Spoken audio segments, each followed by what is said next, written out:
All right, so for today's agenda, you're going to be essentially learning about and writing three separate essays. Two of them will be a little shorter than the other one, and I'll kind of explain why in a second. So after you do this, your homework is again to do your chapter 12 Learn Smart and summary and make sure that is done by Friday before the weekend starts. And the learning objective is still, y'all are going to be able to describe representations and models that illustrate how genetic information is copied for transmission between generations and create a visual representation to illustrate how changes in a DNA nucleotide sequence can result in a change in the polypeptide produced. And that's relating back to the central dogma that you've already gone over. This essay I'm going to address really quickly after. And right now, as a quick review, you're going to compare eukaryotic versus prokaryotic transcription and translation. If you're not super sure, it is okay to Google this material, but at least put the actual answers in your own words. So the first section of your notes should be stating three similarities between transcription and translation of eukaryotic organisms and prokaryotic organisms, and then also three differences, because there's probably more differences than similarities, but, or not more, but the differences are larger than the similarities are. And then at the bottom it says, if there are 4 nucleotide bases and every 3 bases codes for an amino acid, how many possible 3 base sequences are there? So I want you to try to use your brain and answer this question. It's going to be an exponential factor of some sort. So think about it, write your answer, and then I want to see what you guys are thinking afterwards. If you really want to, you can Google it as well. So this is the essay that was kind of shown above. And the first essay is going to be you explaining how the central dogma of all life produces an insulin protein in the B or beta cells of the pancreas. Make sure to use each of the following terms to explain the entire process. So in the post, I've included a link that kind of explains what the insulin protein is and the B cells of the pancreas are and what their purpose is. And you're going to walk through the entire process of the central dogma using this vocab and explain what is happening, how these proteins are made, and then you kind of already understand the significance of insulin because people who have diabetes either produce not enough or can't produce it at all. And it's relating to your blood sugar and how you're able to process the food that you consumed into energy that you're going to make. So that's the first essay. The second essay over here is also an interesting one. It's about hemoglobin. So hemoglobin is a protein in red blood cells that carries oxygen to cells to be used as the final electron acceptor in the electron transport chain in the mitochondria. This aerobic respiration using oxygen allows cells to get about 15 times as much ATP from a molecule of glucose in comparison to anaerobic respiration, which is without oxygen, only glycolysis in the cytoplasm. The wild type or most common allele for hemoglobin, HB, that's the actual gene representation name that we're using. The protein binds oxygen tightly, but the red blood cells in this hemoglobin are susceptible to infection by a protozoan parasite of the Plasmodium genus. So this is malaria. This protozoan is carried by some mosquitoes in areas in Africa and Asia near the equator. There is another hemoglobin allele that exists that has a single nucleotide mutation. There's an A swapped with a T, and it causes only one amino acid change from glutamic acid, which is hydrophilic, to valine, which is hydrophobic. And this changes the entire structure of the hemoglobin. So this hydrophobic valine is now exposed to water. As its exposure is not thermodynamically stable, the mutant protein will now bind to another mutant protein to hide the exposed hydrophobic valine, because the valine really doesn't want to touch the water that's surrounding the cell and inside the cell. So it's got to be tucked away. So this causes the red blood cell to change shape into a sickle shape, or like a crescent moon shape, instead of the normal biconcave red blood cell, which is kind of like a jelly donut if you squish the center down a little bit. A person that is homozygous for the sickled hemoglobin allele, which is HBS, has sickle cell anemia and a reduced fitness. This is in senses of reduced physical fitness. You have anemia issues.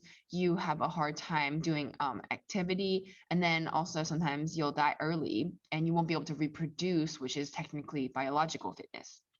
Now, a person that is heterozygous HB and HBS does not have sickle cell disease and is also resistant to malaria.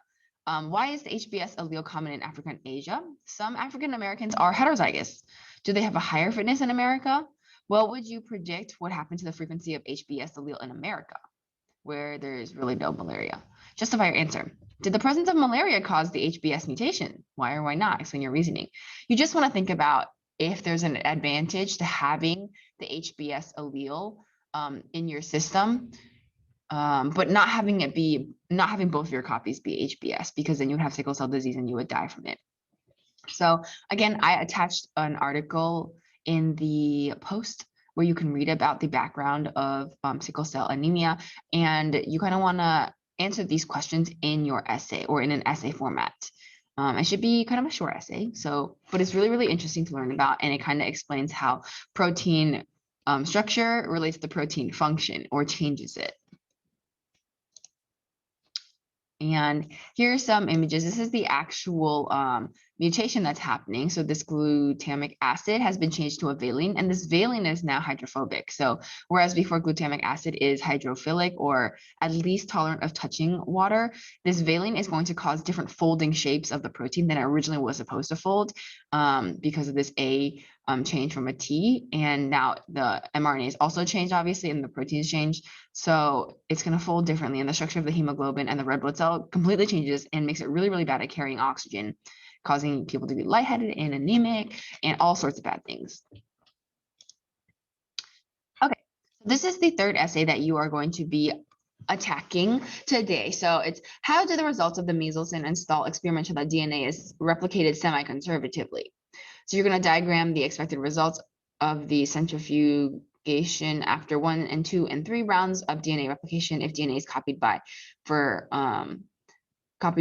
a conservative model, a semi-conservative model, or a dispersive model. And then for each, you're going to explain the drawing and justify their conclusion that DNA is copied semi-conservatively. So I actually already provided it for you, but I would love it if you would copy down into your notes down here what the examples are for each possible theory.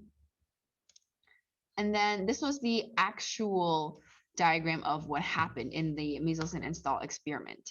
So I attached a video that is shortly explaining what happens, but basically they're just providing a different kind of nitrogen in the material that cells are going to be picking up to build their DNA copies. And so you can track this heavy nitrogen component as compared to the normal nitrogen component, which is nitrogen 14. And in providing only nitrogen 15, it's going to show that whatever is made up of nitrogen 15 is the newly composed DNA in the DNA replication process. And then anything that is nitrogen 14 is the old DNA. And this way, if you're able to track it through each replication process, then it will show what is happening to the DNA and how it's being built in proportion of new and old. So this original theory over here was that there's one that's conservative, where the DNA opens up and it completely copies a brand new copy, and the brand new copy of DNA that is synthesized is completely separate from the old copy. And that means that each time you copy it, there's only going to be one set of the original DNA that stays as its own double strand, and it's conserved. And then the new ones will also be copied off of each other. So they will be more and more and more new strands that are purely new strands. The semi-conservative one is that the DNA opens up and each half gets matched with a brand new strand. So each new strand of DNA then is half old and half new. And then the dispersive model is that there are chunks of DNA broken apart, and then they get copied as chunks, and then they just reform into their full DNA. So there's sections of new and old on both. And so in the dispersive model, no matter what you're doing after you split once, and then after you replicate once and after you replicate a second time, there is an even amount of 50-50 of old material and new material. In the semi-conservative, you can see in the first replication, there's 50-50 split of new material. And then in the second replication, it's mostly the new material. It's around like a 2 to 3 or a a 2/3 ratio or a 3/4 ratio of new material versus the old material. And then for the second replication of the conservative, you can see that it's super, super different. Whereas the first one was a 50-50 split, the second replication is clearly a 75% new material kind of ratio. And so in the measles install experiment, when they were tracking the new and the old material, they were spinning down in a centrifuge after you broke apart the DNA to see if the heavy strands and the light strands would separate, and they do. So when you separate the heavy strands and the light strands, you're able to see that the heavy strand, or AKA the new strand of synthesized DNA, is on the bottom and the old strand is on the top. So the conservative model would show that after one replication, you would get about 50-50 split of old and new, or heavy and light DNA.